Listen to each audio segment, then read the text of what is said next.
નમસ્કાર, આપ જોઈ રહ્યા છો સ્પાર્ક ટુડે ન્યૂઝ। ડભોઈ તાલુકામાં હોળી પર્વની ભવ્ય અને ઉત્સાહભેર ઉજવણી કરવામાં આવી। ફાગણ સુદ પૂનમના પવિત્ર દિવસે તાલુકા અને નગર વિસ્તારમાં વિવિધ સ્થળો પર હોલિકા દહનના કાર્યક્રમો થયા, જેમાં ભાવિ ભક્તોની ભીડ ઉમટી પડી। સમગ્ર ડભોઈ પંથક ભક્તિ ઉલ્લાસ અને ધાર્મિક આસ્થાના રંગોમાં રંગાઈ ગયું છે। અહીં અલગ અલગ જગ્યાઓ પર હોલિકા દહનનું કાર્યક્રમ થયું।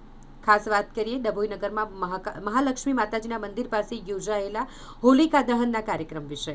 તો આશરે 18 ફૂટ ઊંચી ફમથી બનેલી વિશાળ હોલિકાનું નિર્માણ કરી તેની આસપાસ નિશ્ચલ અને પૌરાણિક દ્રશ્યોનું સર્જન કરવામાં આવ્યું, જેના કારણે સમગ્ર સ્થળ જાણે પ્રાચીન કાળના ધાર્મિક પ્રસંગને જીવંત બનાવતું હોય તેવો અદ્ભુત માહોલ સર્જાયો। આ અનોખા આયોજનને નિહાળવા માટે ડભોઈ ઉપરાંત આસપાસના વિસ્તારોમાંથી પણ મોટી સંખ્યામાં ભક્તજનો ઉમટી પડ્યા હતા। દર્શન અને પૂજન માટે લાંબી લાઈનો લાગી હતી। નગરના અગ્રણી નાગરિકો, સમાજના આગેવાનો તેમજ વિવિધ સંસ્થાના પ્રતિનિધિઓએ હાજરી આપી કાર્યક્રમની શોભા વધારી હતી। વૈદિક મંત્રોચ્ચાર સાથે વિધિવત હોલિકા પૂજન કરવામાં આવ્યું, જેના કારણે વાતાવરણ અત્યંત ભક્તિમય બની ગયું હતું। પૂજન બાદ ઘેરૈયાઓ દ્વારા આદિવાસી નૃત્ય રજૂ કરવામાં આવ્યું, જે ભક્તોમાં આનંદ અને ઉત્સાહ ભરતું દ્રશ્ય બની રહ્યું। ઢોલ, નગારા અને પરંપરાગત વાદ્યોની ધ્વનિ સાથે સમગ્ર પરિસર ભક્તિ અને આનંદથી ગુંજતો રહ્યો। આજ રોજ મહાલક્ષ્મી ચોક ખાતે હોલિકા દહનનું આયોજન કરવામાં આવ્યું છે।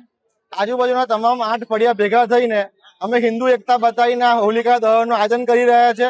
હોલિકા દહનની અંદર અમે દર વર્ષે અલગ અલગ કોન્સેપ્ટ દ્વારા અમે હોલિકા દહનનું આયોજન કરીએ છીએ। આ વર્ષે પણ અમે લોકોની અંદર ઉત્સાહ રહે, નાના બાળકોની અંદર ઉત્સાહ રહે એ રીતે અમે હોલિકા દહનનું આયોજન કર્યું છે। તમે જોઈ શકો છો કે હોલિકા માતાનું પૂતળું મૂક્યું છે, એની જોડે ભક્ત પ્રહલાદનું પૂતળું મૂક્યું છે। એ ભક્ત પ્રહલાદનું પૂતળું અમે હટાવીને નાના બાળકોને જે આગળ જે બનેલું છે એની સ્ટોરી ખબર પડે એ માટે પૂતળું હટાવીને હોલિકા દહનનું આયોજન કરીએ છીએ।